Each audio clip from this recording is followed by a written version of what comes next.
दोस्तों, आज का विषय है श्री राम अयोध्या में नहीं दलित के खेत में मिले। वीडियो शुरू करने से पहले मैं डिस्क्लेमर देना चाहूँगा कि इस वीडियो का उद्देश्य किसी धर्म, जाति या किसी समाज को अपमानित करना या उन्हें नीचे दिखाना या उनके भावनाओं को ठेस पहुँचाना नहीं है।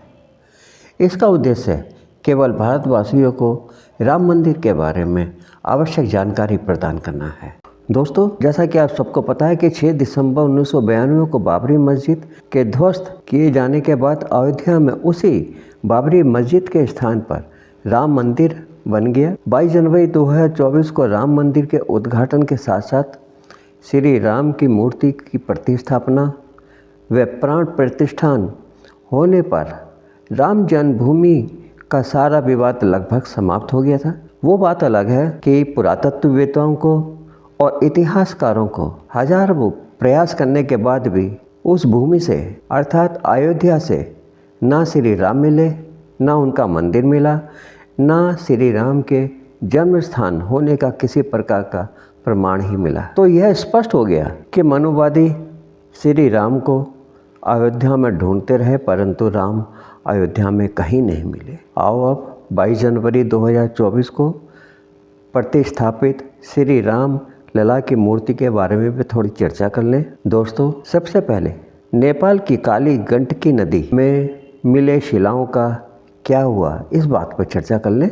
प्रारंभ में श्री राम की खोज नेपाल की काली गंडकी नदी में हुई थी। इस नदी की तलहटी से 2 शालिग्राम शिलाओं को निकाला गया। योजना के अनुसार दोनों शिलाओं से श्री राम की मूर्ति और माता सीता की मूर्तियां तराशकर अयोध्या राम मंदिर में स्थापित की जानी थी। दोनों शिलाओं को गाजे बाजे और धूमधाम के साथ अयोध्या में लाया गया। सभी राम भक्त उन शिलाओं से के आ जाने पर आनंदित थे और उनके यहाँ तक कि उन्होंने उन शिलाओं की पूजा अर्चना भी आरंभ कर दी थी। परंतु जल्द ही उन शिलाओं से राम जानकी की मूर्ति तराशने का विचार त्यागना पड़ा। कारण यह था कि वह पत्थर या शिलाएं या जो निकाली गई थी वो मोलस्क थी। मोलस्क क्या होता है, इस बारे में थोड़ी सी आपको जानकारी दे दें कि करोड़ों वर्ष पूर्व पृथ्वी पर जो जलीय जीव होते थे, परंतु कालांतर में भूगर्भ में रहने के कारण वो जीवाश्म में परिवर्तित हो गए, अर्थात पत्थर बन गए। संभवतः जीवाश्म को तराश कर भगवान राम की मूर्ति या माता जानकी की मूर्ति को बनाकर तराश कर मंदिर में स्थापित करने का जो निर्णय था वो ट्रस्ट को उचित नहीं लगा और नेपाल से प्राप्त शालिग्राम की शिलाओं को तराश कर मूर्ति बनाने का जो विचार था वो ट्रस्ट को त्यागना पड़ा था। आओ थोड़ा सा इस बात पे भी चर्चा कर लें कि राम जानकी मूर्ति के बाद ट्रस्ट ने रामलला मंदिर का कैसे फैसला किया। राम जन्मभूमि तीर्थ ट्रस्ट ने अपनी योजना में परिवर्तित करते हुए राम जानकी मंदिर से रामलला मंदिर का विचार बनाया और उन्होंने श्री राम की जो छवि एक 5 वर्षीय रामलला के रूप में, जिसमें भगवान विष्णु व श्री कृष्ण की छवि भी स्पष्ट हो, क्योंकि विष्णु भगवान नीले क्षीर सागर में वास करते हैं और नीले आकाश के समान विशाल हैं। इसलिए श्री राम की मूर्ति के लिए नीले काले पत्थर का चुनाव किया गया। नीला काला पत्थर मूर्ति कला और शिल्प कला के लिए सर्वाधिक उपयुक्त और शुभ माना जाता है। हजारों वर्षों से यह पत्थर मूर्तिकारों और शिल्पकारों की पहली पसंद रही है। इस प्रकार का पत्थर केवल कर्नाटक राज्य के मैसूर तालुक में ही उपलब्ध है। इस क्षेत्र से बहुत सा पत्थर राम मंदिर निर्माण के लिए अयोध्या लाया गया था।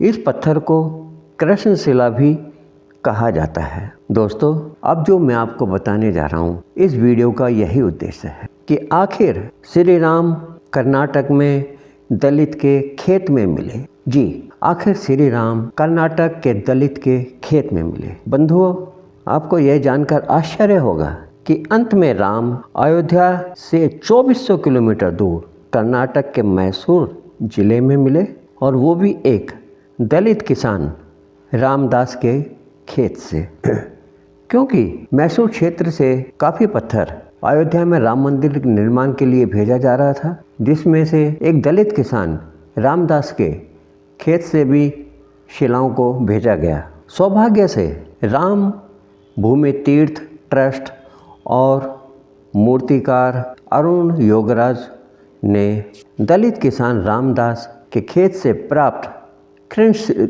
उस शिलाओं को रामलला की मूर्ति को तराशने के लिए सर्वोच्च उच्चतम श्रेणी का माना। केवल श्री राम की मूर्ति नहीं अपितु लक्ष्मण, भरत व शत्रुघ्न की मूर्ति के लिए भी रामदास के खेत से ही अन्य शिलाओं को भी अयोध्या मंगवा लिया गया। आइए रामलला के स्वरूप का वर्णन कर लें। रामलला की मूर्ति को कृष्ण शिला को से तराश कर बनाई गई है, जो राम के 5 वर्षीय बालक के रूप में है, जो कमल पुष्प पर मुस्कुराते हुए खड़ी अवस्थाओं में विराजमान है। मूर्ति के चारों ओर विष्णु के 10 अवतारों को चित्रित किया गया है। ऊपर ओम और स्वास्तिक का चिन्ह अलंकृत है।